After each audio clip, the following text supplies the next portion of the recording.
What do mean bye circulation? Hindi में कहते हैं परिसंचरण तंत्र। क्या कहते हैं? परिसंचरण। What do mean bye circulation? आगे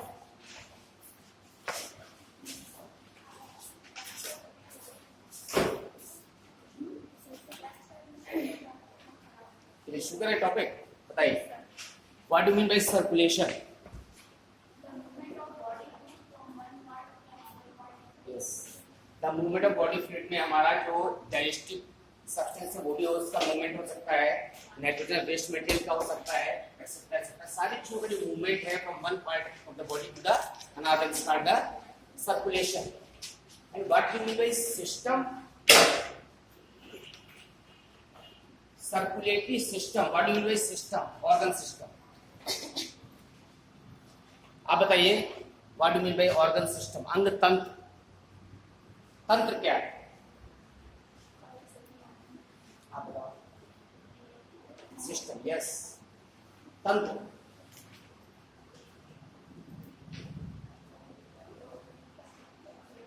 आप बताइए what do mean by organ system? अंग तंत्र। जैसे यहाँ पर वर्ड यूज हुआ है सर्कुलेटरी सिस्टम, तो यह सिस्टम क्यों लगा है?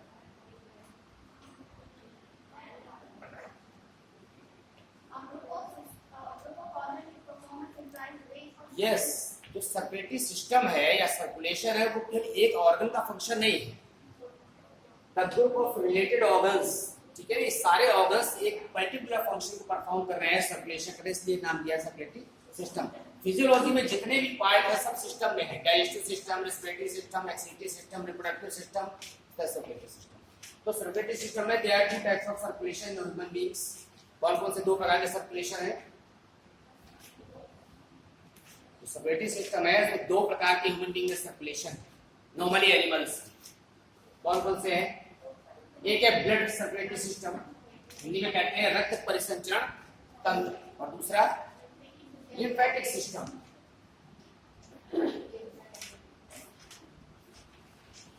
दोनों को हम अलग अलग स्टडी करेंगे, ब्लड सर्कुलेटरी सिस्टम और लिम्फेटिक सिस्टम। पहले हम लेते हैं अलग टॉपिक ब्लड सर्कुलेटरी सिस्टम। जो ब्लड सर्कुलेटरी सिस्टम है, तो ब्लड सर्कुलेशन सबसे पहले किसने डिस्कवर किया था?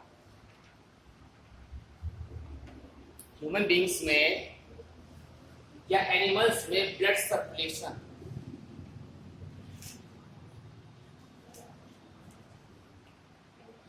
कोई विलियम करके है क्या कोई साइंटिस्ट?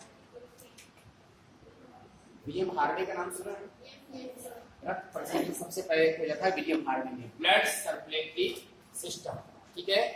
तो ब्लड सर्कुलेटरी सिस्टम जो खोजा, अब सबसे पहले वर्ड आता है कि ब्लड सर्कुलेटरी रक्त परिसंचरण तंत्र दो प्रकार का होता है, open type and closed type. तो जितने भी मैमल्स हैं इंक्लूडिंग ह्यूमन बीइंग्स, उसमें क्लोज्ड ब्लड वेस्कुलर सिस्टम होता है, रक्त हमारा ब्लड वेसल्स के अंदर बहता है, इसीलिए वर्ड यूज होता है क्लोज्ड ब्लड सर्कुलेटरी सिस्टम। और हमारे में जो है ब्लड कैसा होता है?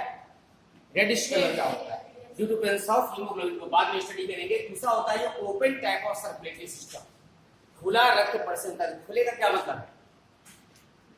What do mean by open blood circulatory system? खुला रक्त परिसंचरण तंत्र।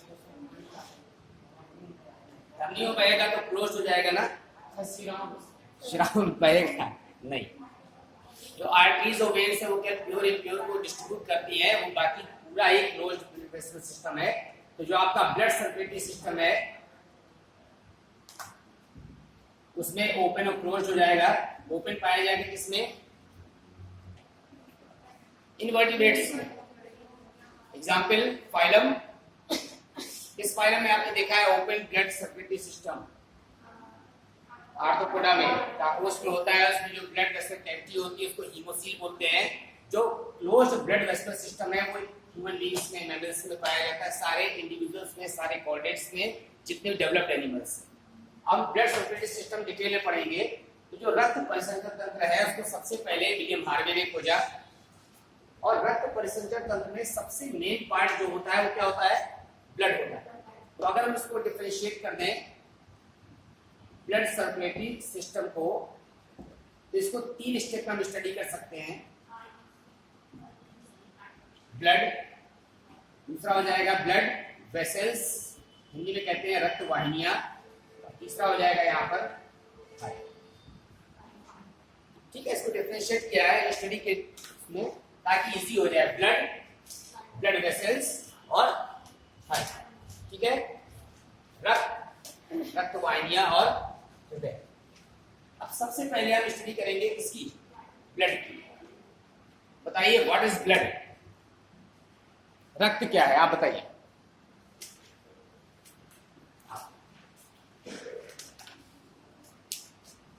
ये कोई ऐसा टॉपिक नहीं हमको पढ़ के आना था, ठीक है, सिंपल वर्ड है। व्हाट इज ब्लड, बताइए।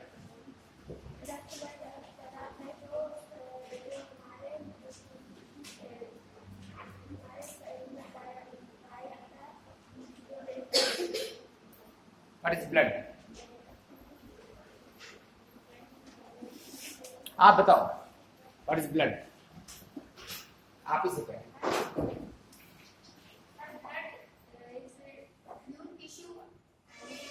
फ्लूइड कनेक्टिव टिश्यू है, सबको पता है, रेडिश कलर का होता है, चलिए यही मान लेते हैं। नॉट ऑल एनिमल्स में नहीं होता है रेडिश, फिर भी चलिए ठीक है।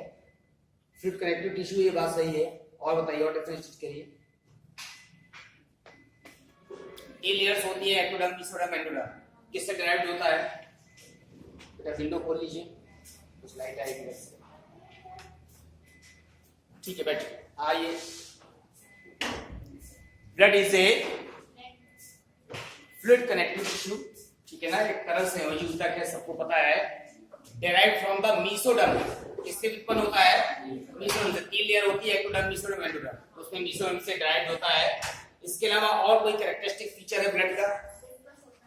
विस्कस होता है, ठीक है, विस्कस हिंदी में कहते हैं गाढ़ा। तो नॉर्मली हम वाटर कंपैरिजन में देखते हैं तो विस्कस होता है, ठीक है, स्लाइटली एल्कलाइन होता है। एज वेल एज और कोई कैरेक्टरिस्टिक फीचर ब्लड का?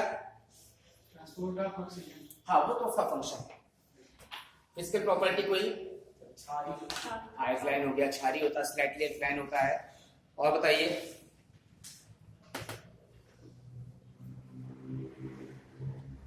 कितना परसेंटेज होता है बॉडी वेट का या बॉडी वॉल्यूम का?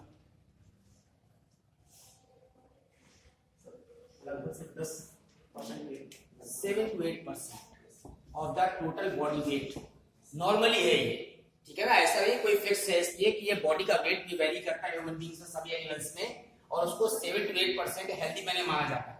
तो अप्रॉक्स हम ये मानते हैं कि 60 kg ह्यूमन बीइंग्स का एक नॉर्मल वेट होता है।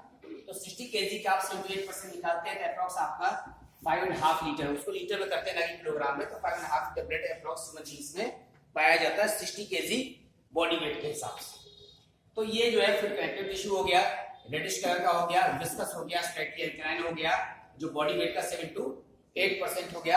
अब ऐसी ब्रांच बताइए जिसमें हम ब्लड की या ब्लड में जो डिसऑर्डर्स होते हैं इसके अलावा इन सब की स्टडी करते हैं। हाँ, हेमेटोलॉजी क्यों करते हैं? Haematology, what do you mean by haematology? Study of blood.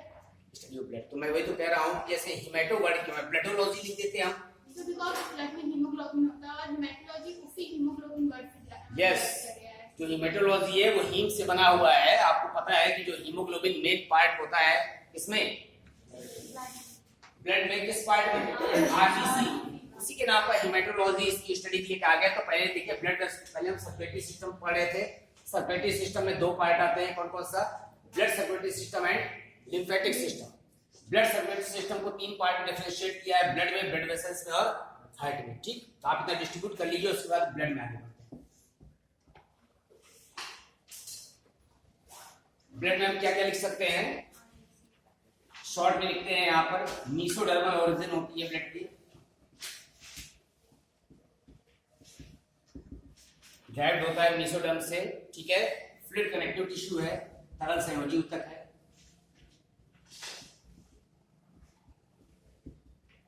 Slightly alkaline होता है, एल्कलाइन होगा तो पीएच लेवल जो है 7 से थोड़ा ज्यादा हो जाएगा, 7.2 7.3 स्लाइटली एल्कलाइन जाएगा। विस्कस होता है, गाढ़ा होता है, और अप्रॉक्स 7 to 8%, ठीक है, of the total body weight. Body weight का 7 to 8% होता है। अब इसकी स्टडी को क्या कहते हैं? Haematology. The study of blood as well as disorders of the blood. Blood संबंधी जितने भी डिसऑर्डर्स हैं या ब्लड में, उन सब की स्टडी को हेमेटोलॉजी कहते हैं। ब्लड को कितने पार्ट में डिफरेंशिएट कर सकते हैं? दो पार्ट में। कौन कौन सा? एक प्लाज्मा हो गया, दूसरा कहते हैं कि कणिकान हो गया। हाँ, कॉर्पसेस से कैसे पहचानेंगे? आप दोनों को अलग अलग सेपरेट कर सकते हैं। कैसे कर सकते हैं? कभी आपने किसी को बोतल चढ़ते हुए देखा है? ब्लड देते हैं तो जो बोतल होती है ना, कितने ml की होती है? नॉर्मली 200 ml होती है। हम लोग जब किसी को ब्लड देते हैं 200 ml देते हैं, बताते कितने हैं? एक बोतल पूछ दे क्या है? एक बोतल में 1 लीटर नहीं, कितना दिया है? 200 ml दिया। तो बोतल को जब ऊपर से ऐसे लटका देते हैं, तो जो कॉर्पसेस होती है थोड़ी क्या होती है? भारी होती है, तो सेडिमेंट्री तो नीचे बैठ जाती है। तो ऊपर जो कलरलेस लिक्विड इकट्ठा हो जाता है, हल्के लाइट येलो कलर का, पेल येलो कलर का या कलर्स, उसे क्या कहते हैं? प्लाज्मा कहते हैं। ठीक है, तो यहाँ पर ब्लड को हमने डिफरेंशिएट कर लिया। अच्छा, कॉर्पसेस वर्ड क्यों यूज करते हैं?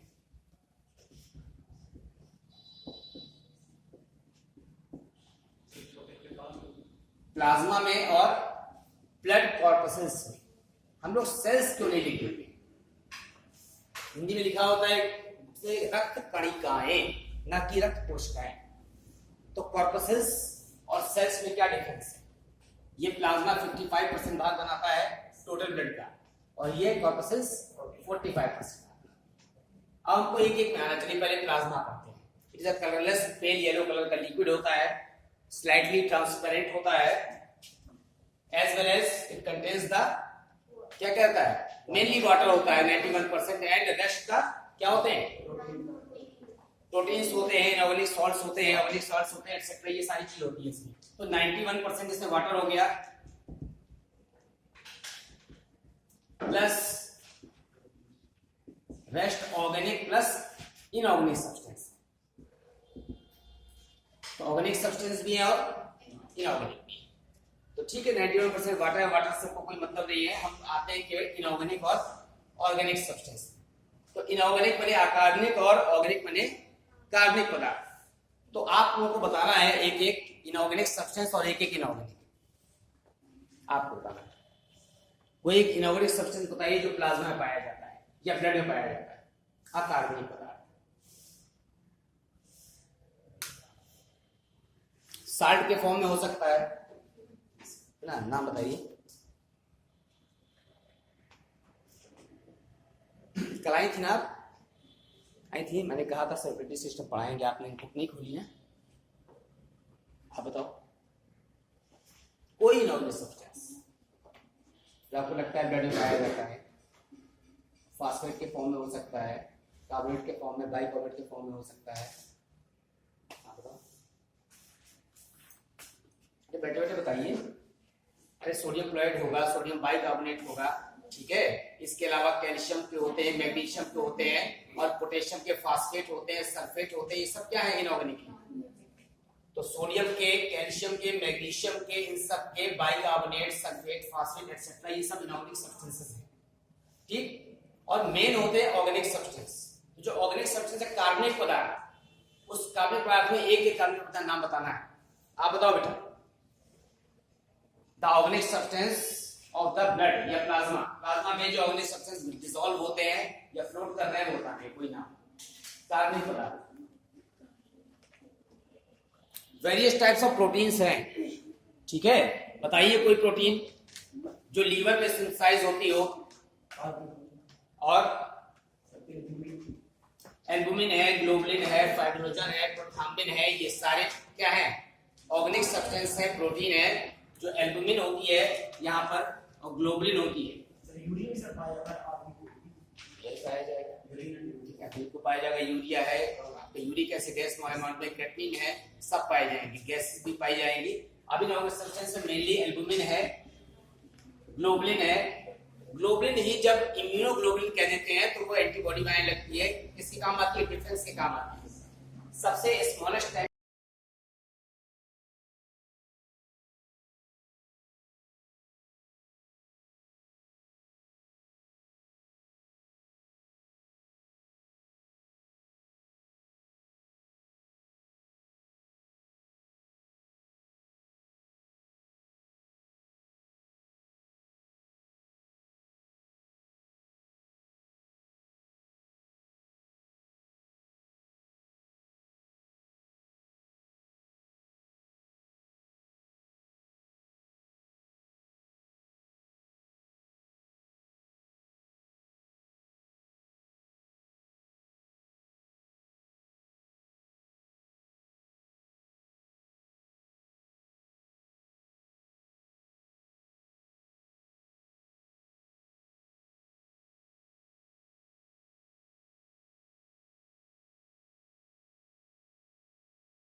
कलरलेस हाइलाइट्स होते हैं। नहीं होता इसलिए ट्रांसपोर्ट ऑफ गैस नहीं करते, क्या करते हैं इम्यून सिस्टम को हमारे इंक्रीज करते हैं और यहाँ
यहाँ पर जो हिमोपोएटिक ऑर्गेनेल 5 प्रकार की सेल है।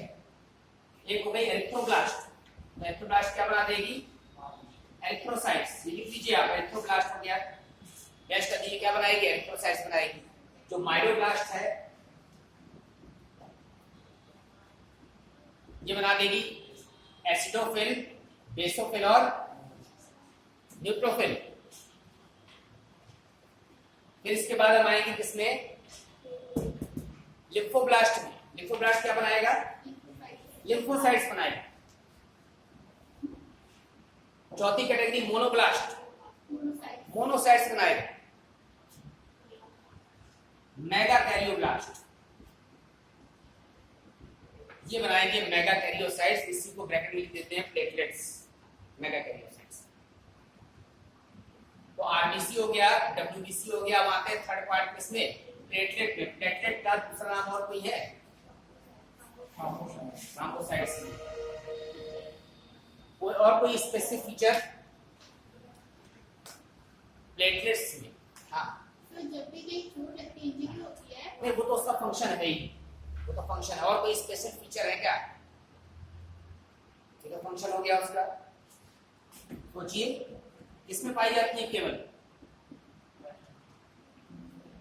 Present only the blood of mammals.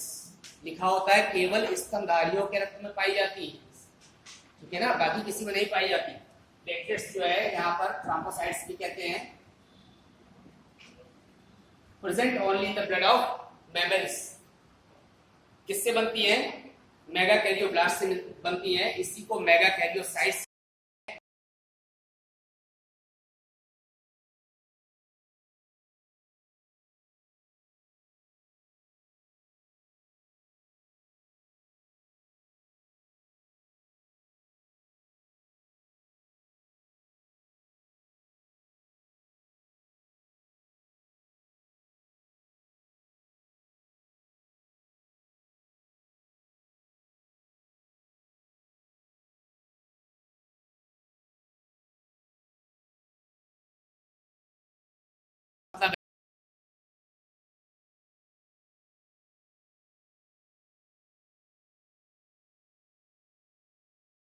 होंगे। तो यहाँ पर प्लेटलेट क्या नहीं करेगी? में लगभग होगी, ठीक है। कुछ एनिमल्स में थोड़ा ज्यादा समय लगता है।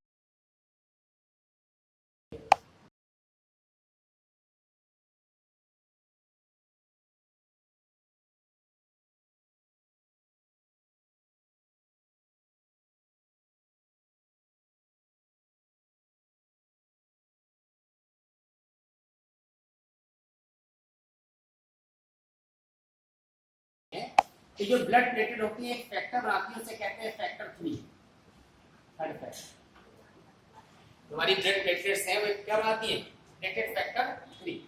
ये क्षतिग्रस्त होता क्या? प्लेटेड फैक्टर है दोनों कैल्शियम आयन की प्रेजेंस में। क्या बनाती है, एक सब्सटेंस बनाती है, दैट इज कॉल्ड द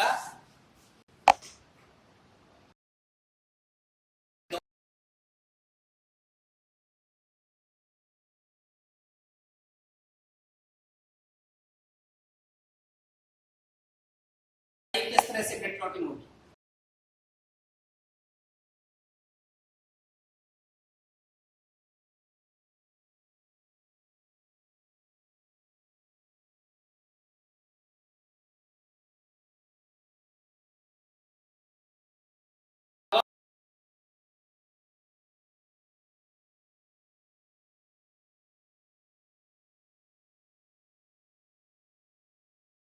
जो फिर भी किसमें है, ये भी प्लाज्मा में है और ये भी प्लाज्मा में, कन्वर्ट कर देता है किस फाइब्रिन, और इंग्लिश में आप देखें क्षतिग्रस्त पार्ट या डैमेज पार्ट होता है, वहां पर इतने सारे फाइबर्स इकट्ठा हो जाते हैं, इतने पास इकट्ठा हो जाते हैं कि आरबीसी वहां से बाहर नहीं निकल पाते। जब आरबीसी बाहर नहीं निकल पाएंगे तो निश्चित है कि यहाँ से केवल कलरलेस लिक्विड निकलेगा, जिससे कहेंगे प्लाज्मा। तो हमें लगेगा ब्लड क्या हो गया,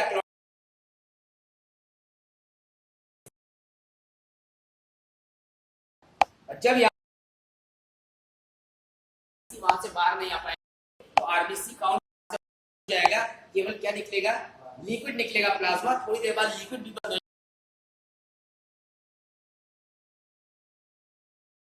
हो जाते हैं, नॉर्मली किसी में ज्यादा लग जाते हैं।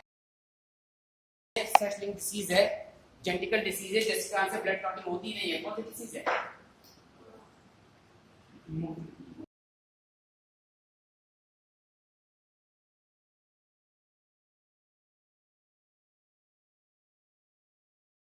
लीडर्स डिसीज, ठीक है। अगर हीमोफीलिया किसी को है तो ये जेनेटिकल डिसीज है, सेक्स लिंक डिसीज है, एक्स,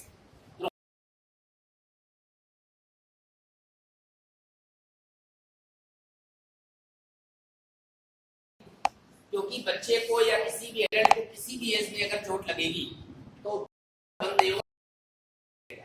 जब ब्लड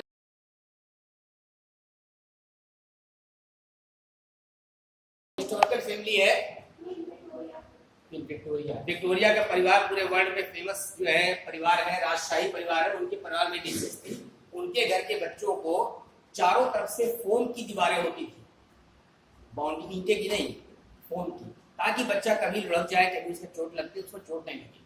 तो चारों तरफ से ऐसा सिस्टम बनाया हुआ था। उसके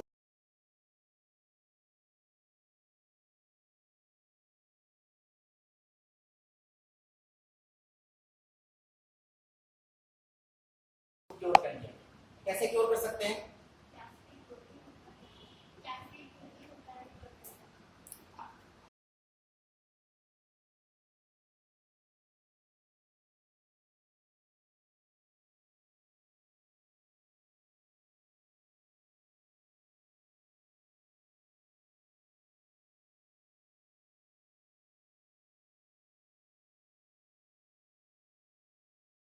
होती है तो यहाँ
फिल्ट्रेशन हो रहा है और लंग्स में ऑक्सीजनेशन हो रहा है।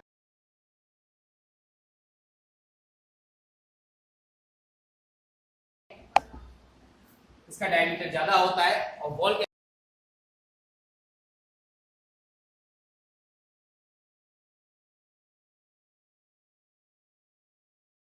है कि ब्लड का प्रेशर क्या हो जाएगा, तो पूरी बॉडी से ब्लड को कहाँ लाना है, हार्ट में लाना है। तो हार्ट में सपोज करिए यहां से अगर आ रहा है तो अगर इसकी ल्यूमेन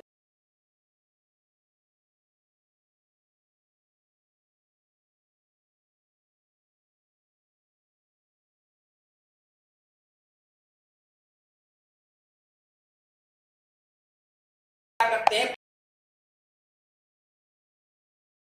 चला जाए उसी ऑर्गन में, तो इसको बैक फ्लो को रोकने के लिए यहाँ पर यूनिडायरेक्शनल वाल्व लगे होते हैं, और जबकि आर्टरी में ऐसे कोई वाल्व नहीं होते हैं। आपको जो नॉर्मली हाथों में ये सब दिखाई दे रही है ना, ये सब आर्टरी नहीं है वेन्स, ठीक है ना।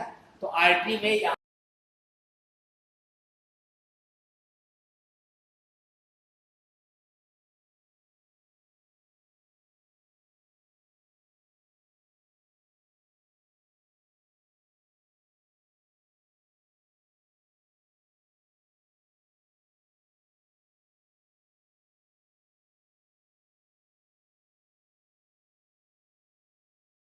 में लिखा होता है इंट्रामस्कुलर, एक में लिखा होता है इंट्रावेनस। कभी आपने ना देखा होगा तो उसमें इंट्रा आर्टेरियस लिखा हो, इंट्रावेनस लिखा हो। इसका मतलब इंजेक्शन दो तरह के हैं, या तो मसल में लगाते हैं या वेन्स में लगाते हैं, ठीक है। हमारे यहाँ पर जो पेरिफेरल पार्ट में दिखाई दे रही है ब्लूइश कलर की, ब्लूइश ग्रीनिश, ये सब वेन्स है, ठीक। तो जब भी लगाते हैं, हाथ में लगाना है, पैर में लगाना है, यहाँ पर लगाना है, किसी भी जगह पर लगाएंगे हमेशा वेन में लगाएंगे। तो वेन में ही क्यों लगाते हैं, मस्कुलर वाला तो मसल में लगाते हैं, ठीक है। तो वो मसल में किसके थ्रू, टिश्यू फ्लूइड के थ्रू पूरी बॉडी में सर्कुलेट हो जाता है। वेन में क्यों लगाते हैं, आर्टरी में लगा सकते हैं, बहुत सारे सर्च करना पड़ेगा, बोलिए पहुंचाते हैं आर्टरी तक, क्यों वेन में लगाते हैं इंजेक्शन। जल्दी से हार्ट में पहुंच भी जाएगा तो क्या होगा, हार्ट को क्या करना है, कम कर देगा। मेन तो पार्ट है कि टारगेट तक उसको पहुंचना चाहिए, तो आर्टरी में लगाएंगे तो भी पहुंचेगा टारगेट तक, वेन से ही पहुंचेगा। अभी यहीं पर डिफरेंस है। ये मैंने आपको बताया कि जो इम्प्योर ब्लड है या डीऑक्सीनेटेड ब्लड है वो किस में आ रहा है, हार्ट में आया, यहां से वो फिल्ट्रेशन के लिए जाएगा किडनी में और ऑक्सीजनेशन के लिए लंग्स में। अगर कोई इम्प्योरिटीज उसमें है या कोई ऐसा मटेरियल है, ठीक है, जो एंटीजन की तरह बिहेव कर रहा है, उसके बदले में एंटीबॉडी बन सकती है, तो अभी उसके पास समय है हमारी बॉडी के पास, इसलिए वेन में लगाते हैं। और वेन के थ्रू ऑक्सीजनेशन के बाद फिर वो पूरी बॉडी में क्या हो जाता है, डिस्ट्रीब्यूट हो जाता है। और दूसरा पॉइंट एक ये भी है कि वेन हमको सुपरफिशियली दिखाई देती है आसानी से, इसलिए लगाते हैं। और इसलिए भी लगाते हैं कि अगर उसमें कोई ऐसी प्रॉब्लम है, कोई इम्प्योरिटीज है, तो पहले वो क्या हो जाएगी, ऑक्सीजनेटेड हो जाएगा और फिल्टर हो जाएगा। तो फिल्टर होने के बाद ही पूरी बॉडी में क्या होगा, डिस्ट्रीब्यूट हो जाएगा। तो वेन्स आपको सुपरफिशियली दिखाई देती हैं, इसकी ल्यूमेन क्या होती है, चौड़ी होती है, इसीलिए उसमें क्या पाए जाते हैं, यूनिडायरेक्शनल वॉल्व पाए जाते हैं, एक तरफा कपाट कहते हैं जो पाए जाते हैं, जो हमेशा ऑर्गन से और हार्ट की तरफ जो ट्यूब आ रही है ये आ रहा है from the organ to the heart. अब हार्ट में कल पढ़ाएंगे 4 चैम्बर होते हैं, यहाँ पर 2 चैम्बर, ऑरिकल है, वेंट्रिकल है, सब नीचे वाले क्या है, वेंट्रिकल। तो हमारे ब्लड वेसल्स में आर्टरी हो गई, वेन हो गई, ठीक है। तीसरी कैटेगरी है कैपिलरी, हिंदी में कहते हैं केशिका। तो what is the difference between the cell माने कोशिका एंड कैपिलरी, आप बताओ। कोशिका नाम सुना है, उसको सेल बोलते हैं, और ये कैपिलरी है, इसको केशिका बोलते हैं। तो दोनों में क्या बेसिक डिफरेंस है, अगर कहीं पर सेल लिखा हो या कैपिलरी लिखे एक ही जैसा, तो सही है, बताइए क्या डिफरेंस है। अच्छा, आर्टरी और वेन के बाद हम कैपिलरी वर्ड क्यों लाए, क्या करती है, कनेक्ट तो कर रही है। तो कनेक्ट करने के अलावा और कोई फंक्शन है,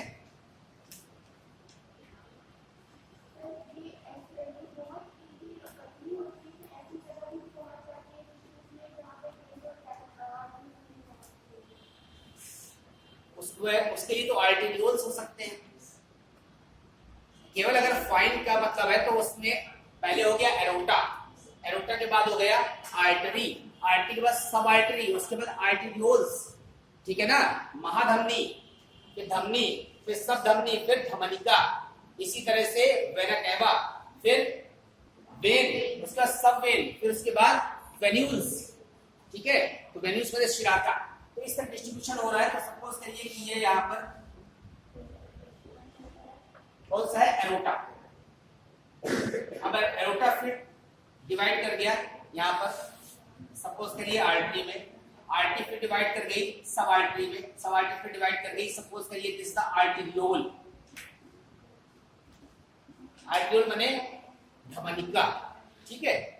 अब यहाँ पर आर्टरी और वेन जो है, आप एक दूसरे से देखें कैसे एक दूसरे में इंटरचेंजेबल। आर्टरियोल जो है इट इज, ये जस्ट लाइक द कैपिलरी, इसकी जो वॉल है यहां से ऑक्सीजन डिफ्यूज आउट हो गया, ठीक। अब जब ऑक्सीजन डिफ्यूज हो गया तो CO2 इसमें मिक्स हो गया, जैसे ही CO2 मिक्स हो जाएगी it is converted into the venule, शिराका। वेरियस वेन्यूल्स मिल करके बनाएंगे वेन, और ढेर सारी वेन मिल करके लास्ट में क्या बनाएगी, वेना कैवा। तो आप देखिए कैसे एरोटा किसमें कन्वर्ट हो गया, वेना कैवा। तो यहाँ पर जो फाइन कैपिलरीज है या फाइन टिपुल्स है, चाहे वो आर्टेरियोल्स के फॉर्म में चाहे वेन्यूल्स के फॉर्म में, that is called the capillaries. तो यहाँ पर जो ऑक्सीजनेशन के लिए जो ट्रांसपोर्ट हो रहा है या डिफ्यूजन हो रहा है गैसेस का as well as the other materials का, वो है कैपिलरी। तो ये जो आर्टेरियोल और वेन्यूल है दीज आर द कैपिलरीज। तो कैपिलरीज के लेवल पे आर्टरी और वेन्स आपस में इंटरकनेक्ट होती है और उसमें डिफ्यूजन हो सकता है। जो इसकी मेम्ब्रेन होती है उस मेम्ब्रेन से आसानी से क्या हो जाता है, डिफ्यूजन हो जाता है, गैसेस एक्सचेंज हो जाता है, जो नॉर्मली आर्टरीज, एरोटा और वेना कैवा वेन में नहीं हो सकता। एक प्रोसेस होता है डायापेटिसिस, अगर आपने नाम सुना हो, हिंदी में कहते हैं कणिका पारण।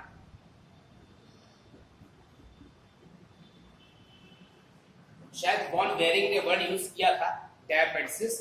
तो डायापेटिसिस होता क्या है, जो WBC होते हैं ना ब्लड वेसल्स से, तो ब्लड वेसल्स से WBC निकल गए टिश्यू फ्लूइड में चले जाते हैं, दैट इज कॉल्ड द डायापेटिसिस, कणिका पारण। अब यहाँ पर एक वर्ड यूज होता है कि कैंसर। अभी आपने RBC का तो पढ़ लिया था कि अगर RBC की जो है क्या हो जाए, शॉर्टेज हो जाए, कमी हो जाए या हीमोग्लोबिन की हो जाए तो उसको क्या कहते हैं, एनीमिया कहते हैं। संख्या बढ़ जाए तो पॉलीसाइथेमिया कहते हैं। WBC का नहीं पढ़ा। WBC की संख्या अगर कम हो जाती है तो उसे क्या कहते हैं, बताइए। ल्यूकोपीनिया कहते हैं। क्या कहते हैं, ल्यूकोपीनिया। तो अगर WBC की संख्या बढ़ जाती है तो उसे कहते हैं leucocytosis. This is called blood cancer. Leucocytosis का मतलब है WBC की संख्या में एबनॉर्मल ग्रोथ हो रही है, ये संख्या में कमी है, shortage in the number of WBC और ये excess of the number of WBC। तो ल्यूकोसाइटोसिस क्या है कि RBC का काउंट नॉर्मली 5000 से 9000 प्रति मिलीमीटर क्यूब होता है। अगर इसका काउंट बढ़ जाए 15000, 20000, 50000 तक पर मिलीमीटर क्यूब हो जाएगा तो that is responsible for the blood cancer. बेटा ल्यूकोपीनिया और ल्यूकोसाइटोसिस। ल्यूकीमिया जो ब्लड कैंसर को बोलते हैं, ये WBC की संख्या कम हो ज्यादा होने को कह रहे हैं, वो ल्यूकीमिया ब्लड कैंसर, ठीक है। तो ये जो ल्यूकोसाइटोसिस है ये WBC का जो कैंसर हो रहा है उसको बोलते हैं। तो यहाँ पर WBC की काउंटिंग बहुत ज्यादा बढ़ जाती है, जिससे कारण से क्रोमोसोमल एबनॉर्मलिटी हो जाती है। नॉर्मली कहते हैं कि जो 22 क्रोमोसोम होता है, 22वीं जोड़ी का क्रोमोसोम, तो क्रोमोसोम में ये जो आर्म्स हैं ये, उसमें जो 22 क्रोमोसोम में एक आर्म शॉर्ट हो जाती है, छोटी हो जाती है, इसे फिलाडेल्फिया सिंड्रोम भी कहते हैं। और इसी कारण से यहाँ पर क्या हो जाता है, कैंसर हो जाता है। तो वो जो आप बता रहे थे वो भी कैंसर है, वेरियस टाइप ऑफ कैंसर हैं उसमें। तो कैंसर जो है किसी भी बॉडी पार्ट में हो सकता है, सार्कोमा हो सकता है, माइलोइड्स हो सकता है। तो ये RBC की संख्या। अब ये मैं आपको बताया था डायापेटिसिस। तो आपने आर्टरी देख लिया, वेन देख लिया और क्या देख लिया, कैपिलरी, ठीक है, धमनी, शिरा और केशिका। अब आप बताओ व्हाट इज आर्टरी, धमनी, धमनी, धमनिका, सरीखी, ठीक है ना, क्या डायमीटर अंतर है। धमनी क्या ली जाती है, शुद्ध नहीं कही, ऑक्सीजनेटेड ब्लड, ठीक है ना। The tubes which carry the oxygenated blood from heart to the body, ठीक है, is called the arteries bracket में लिख देना है। एक्सेप्शन क्या है? Pulmonary artery. पल्मोनरी वर्ड जब यूज करते हैं तो artery carry the impure blood and vein carry the pure blood. इसी तरह से वेन्स के बारे में पढ़ेंगे तो क्या लिखेंगे? It carry the deoxygenated blood from the body organs to the heart. Exception क्या है? Pulmonary vein. और कैपिलरी क्या है? The very fine tubules from which the gaseous exchange takes place. These are called the capillaries. ठीक है? तो अभी आपने देखा है जो सर्कुलेटरी सिस्टम में हमने क्या पढ़ लिया? ब्लड सर्कुलेटरी सिस्टम और लिम्फेटिक सिस्टम दो पार्ट था। ब्लड सर्कुलेटरी सिस्टम को तीन पार्ट में डिफरेंशिएट किया था, ब्लड में, ब्लड वेसल्स में और हार्ट में। ब्लड को फिर से दो पार्ट में डिवाइड किया, इसमें प्लाज्मा और ब्लड कॉर्पसेल्स में। प्लाज्मा में मेनली जो है वाटर होता है, सब इनऑर्गेनिक सब्सटेंस होते हैं, ऑर्गेनिक सब्सटेंस होते हैं, गैसियस सब्सटेंस हो सकते हैं, ठीक है। और क्या होता है? हिपेरिन होता है। फिर हम आते हैं इसमें किसमें? ब्लड कॉर्पसेल्स में, आरबीसी, डब्ल्यूबीसी और प्लेटलेट। आरबीसी काउंट आपको पता है, फंक्शन पता है, ट्रांसपोर्ट ऑफ गैसेस। डब्ल्यूबीसी आपको पता है, टीएलसी, डब्ल्यूबीसी है ना, टीएलसी और डीएलसी। तो डब्ल्यूबीसी का दूसरा नाम क्या है? Leucocytes. And the what's another name of the RBC? Erythrocytes. तो डब्ल्यूबीसी में टीएलसी, डीएलसी हो गया, ठीक है। ग्रेनुलोसाइट, एक ग्रेनुलोसाइट हो गया। मेनली 5 पार्ट्स है, कौन-कौन से? एसिडोफिल, बेसोफिल, न्यूट्रोफिल, लिम्फोसाइट और मोनोसाइट। उसको अलग कैटेगरी में डिफरेंशिएट किया है, ग्रेनुलोसाइट्स और ग्रेनुलोसाइट्स के रूप में। टोटल आरबीसी डब्ल्यूबीसी का जो काउंट है वो टीएलसी है, और अलग-अलग पार्ट का जो काउंट है वो क्या है? टीएलसी। तीसरा हम आते हैं इसमें प्लेटलेट्स। तो प्लेटलेट रियल मैमल्स के ब्लड में पाई जाती हैं, 2 से 4 लाख पर मिलीमीटर क्यूब होती हैं। मेगा कैरियोसाइट्स के फ्रेगमेंट्स होते हैं। और इसके अलावा जो फंक्शन होता है मेनली किसका होता है? ब्लड क्लॉटिंग का होता है, ठीक है। अगर आरबीसी काउंट बढ़ जाए तो उसे क्या कहते हैं?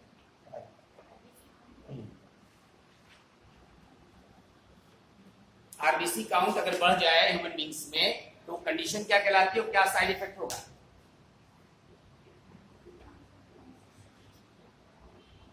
आरबीसी काउंट अच्छा कम हो जाए तो एनीमिया, सबको पता है, क्षमता। बढ़ जाए तो क्या होगा?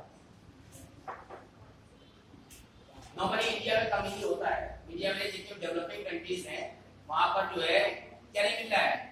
न्यूट्रिएंट्स नहीं मिल रहे हैं, क्या बैलेंस डाइट नहीं मिल रही, तो कम ही होता है। इसलिए अभी आप जितने भी लोग बैठे हैं ब्लड टेस्ट कराएंगे तो शायद 2-4 लोग का हीमोग्लोबिन 14-15 होगा, बाकी लोगों का नॉर्मली कम होता है। लेकिन 10 से नीचे अगर नहीं है तो कोई प्रॉब्लम नहीं। लेकिन क्या कहते हैं उसको?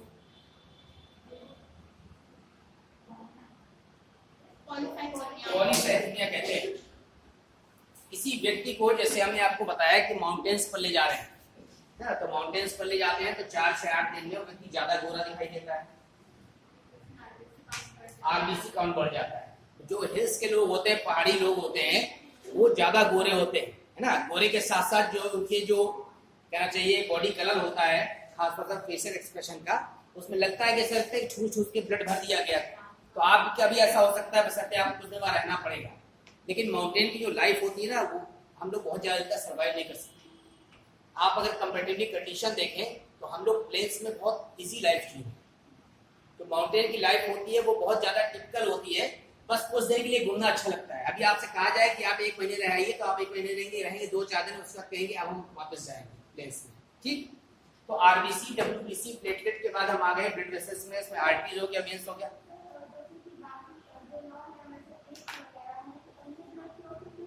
क्या करें बेटा?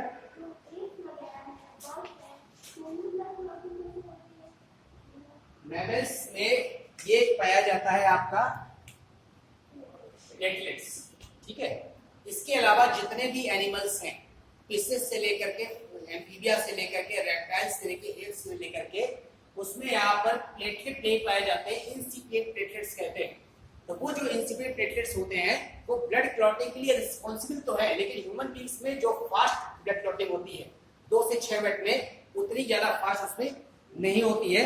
दूसरी बात ये है कि यहाँ पर जो आयरन पाया जाता है, आयरन के साथ जो विटामिन पाया जाता है, ये विटामिन भी उनमें भी होता है। तो विटामिन के कारण से वहां पर क्लॉटिंग होती है। लेकिन हमारे में प्लेटलेट्स जो होते हैं, जो ट्रॉमेटाइज्ड टिश्यू होते हैं क्षतिग्रस्त होता है, उससे साथ साथ प्लेटलेट फैक्टर मिलता है। तो कैल्शियम आयन की प्रेजेंस में जो प्रोथोमिनेज बनाते हैं तो तेजी से ब्लड क्लॉटिंग करता है। उसमें तेजी से ब्लड क्लॉटिंग नहीं होता, केवल क्या होता है विटामिन के कारण ब्लड क्लॉटिंग होती है। तो विटामिन के कारण भी ब्लड क्लॉटिंग होगी, क्योंकि वो क्या करेगा, उसको एक्टिवेट करेगा, लेकिन ब्लड क्लॉटिंग में डिले होगा। इसीलिए लिखा था कि प्लेटलेट जो रिस्पॉन्सिबल है मेनली वो क्या किसमें होती है? मैमल्स में होती है। तो ब्लड क्लॉटिंग तो होगी उसमें, लेकिन इतना फास्ट एक्शन नहीं होगा, स्लो एक्शन होगा। ब्लड की क्लॉटिंग में क्या लगेगा, समय लगेगा। जो प्लेटलेट होती है वो तेजी से क्या करती है, एक्टिवेट होती है, बाद में क्या बना देती है, फाइब्रिन बना देती है। वहां पर केवल विटामिन की रिस्पॉन्सिबिलिटी होती है और इनसिपिएंट प्लेटलेट पाई जाती है, डेवलप नहीं होती। ठीक, तो कल आपको हेड पार्ट लेंगे। बोन मैरो, आपने लॉन्ग बोन्स देखी है, आपके अंदर भी हैं। कौन कौन सी लॉन्ग बोन्स होती हैं? ये कौन सी है,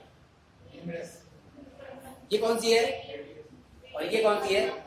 देखिए अंगूठे की सीध में जो है वो रेडियस उसके नीचे आता है। उसी तरह से पैर में ये कौन सी है, फीमर है, और जो हमारे पैर का जो अंगूठा है उसकी सीध में है वो क्या है, टिबिया, और उसकी जैसा पोजिट फिबुला। तो लॉन्ग बोन्स हमारी कौन कौन सी है, ये हो गया ह्यूमरस और हो गई फीमर।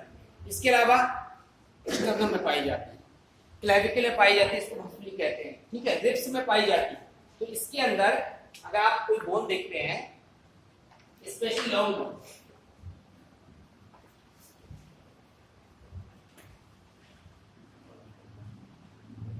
ऐसा स्ट्रक्चर होता है।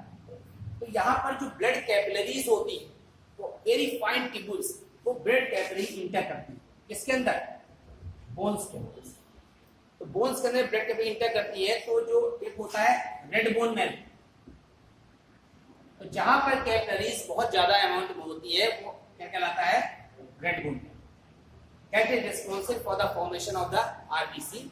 और जहां पर फैट का परसेंटेज ज्यादा होता है उसे कहते हैं यहाँ पर केवल येलो बोन मैरो, क्योंकि फैट नॉर्मली येलो कलर का माना जाता है, तो ये येलो बोन मैरो है। तो जो रेड बोन मैरो है, रेड बोन मैरो में आरबीसी का फॉर्मेशन होता है, और जो येलो बोन मैरो है उसे क्या देता है, न्यूट्रिएंट्स देता है।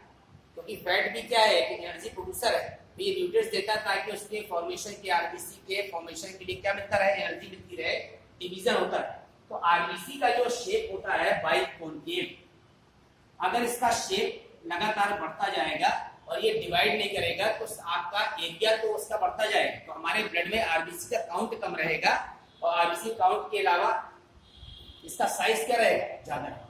जब आरबीसी की संख्या तेजी से डिवाइड होती है तो आरबीसी की संख्या बढ़ती है यहाँ पर, तो सब में हीमोग्लोबिन पाया जाता है। तो सारे मॉलिक्यूल्स ऑक्सीजन को क्या कर लेते हैं, कैप्चर कर लेते हैं, और सब मिलकर बनाते हैं ऑक्सी हीमोग्लोबिन। ठीक है, HbO2 4। जो ऑक्सी हीमोग्लोबिन होता है वो क्या होता है, टेम्परेरी कंपाउंड होता है, अस्थायी होता है। और जैसे ही हमारे किसी भी सेल के अंदर ब्लड वेसल नहीं जाती, आप समझ लीजिए ये हमारे हार्ट से अगर ब्लड वेसल निकल रही है तो ये ब्लड वेसल पहले एरोटा निकला, उसके बाद आर्टरी हो गई, फिर आर्टेरियोल्स हो गए। ये arterioles passes out between the cells, not inside the cell. Cell के बीच में जो टिश्यू फ्लूइड होता है, जैसे ही यहाँ पर हमारी कैपिलरी पहुंचती है तो डिफ्यूजन के थ्रू ऑक्सी हीमोग्लोबिन क्या हो जाता है, डिसोसिएट हो जाता है। और डिसोसिएट होगा फिर से इसमें ऑक्सीजन और हीमोग्लोबिन, तो O2 यहाँ से डिफ्यूजन हो जाएगा और हीमोग्लोबिन कहाँ रह जाएगा, उसी ब्लड वेसल के अंदर रह जाएगा। तो हीमोग्लोबिन अब यहाँ से क्या होगा, इस यहाँ से O2 डिफ्यूज होकर यहाँ पहुंचा, बदले में क्या पहुंचेगी यहाँ से सेल से CO2। जब CO2 पहुंचेगी तो हमारा हीमोग्लोबिन बना लेगा CO2 सिलेक्ट करके कार्बोक्सी हीमोग्लोबिन। नाम सुना है, ये कार्बोक्सी हीमोग्लोबिन है, इसी थ्रू होता हुआ कहाँ गया, वापस आ गया, और ब्लड हमारा फिर से क्या हो गया, डीऑक्सीजनेट हो गया। तो किसी भी सेल के अंदर नहीं जाती, क्योंकि सेल बहुत माइक्रोस्कोपिक होती है। तो हमारी जो कैपिलरीज है वो बिटवीन द सेल्स रहती है, और केवल यहाँ पर डिफ्यूजन के थ्रू अपने मटेरियल्स को रिलीज कर देती है, और बदले में यहाँ से लगातार क्या निकलता रहता है, ब्लड वेसल्स से लिक्विड के लगातार लीकेज होता है। वो लीकेज क्या है, सेल के बीच में जो लिक्विड होता है उसे क्या कहते हैं,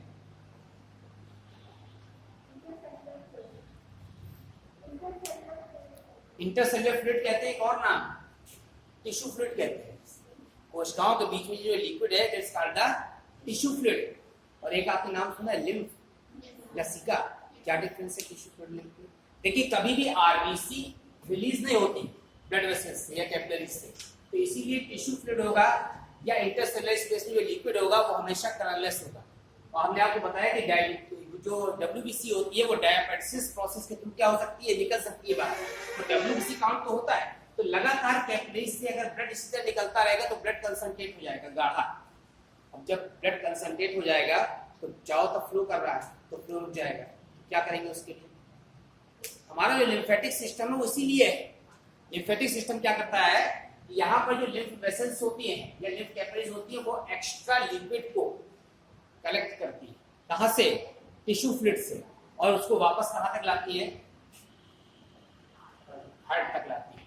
और हार्ट में जो डीऑक्सीडेटेड ब्लड आ रहा है वो उसके साथ लिम्फ मिक्स हो जाता है, फिर से उसका जो कंसंट्रेशन है क्या हो जाता है? सेम हो जाता है। तो लिम्फ और टिश्यू फ्लूइड दोनों एक जैसे हो गए? नहीं, थोड़ा डिफरेंस है। यहाँ पर O2 के साथ साथ न्यूट्रिएंट्स क्या हो रहे हैं? रिलीज हो रहे हैं, ठीक है, ग्लूकोज हो रहा है। तो ये टिश्यू फ्लूइड से सारे न्यूट्रिएंट्स हमारी सेल ले लेगी और बदले में CO2 के साथ साथ और जितने एक्सक्रीटिंग मटेरियल है वो रिलीज हुए। तो वो लिम्फ में यहाँ पर एक्सक्रीटिंग मटेरियल की संख्या और CO2 का परसेंटेज बढ़ गया in comparison to tissue fluid.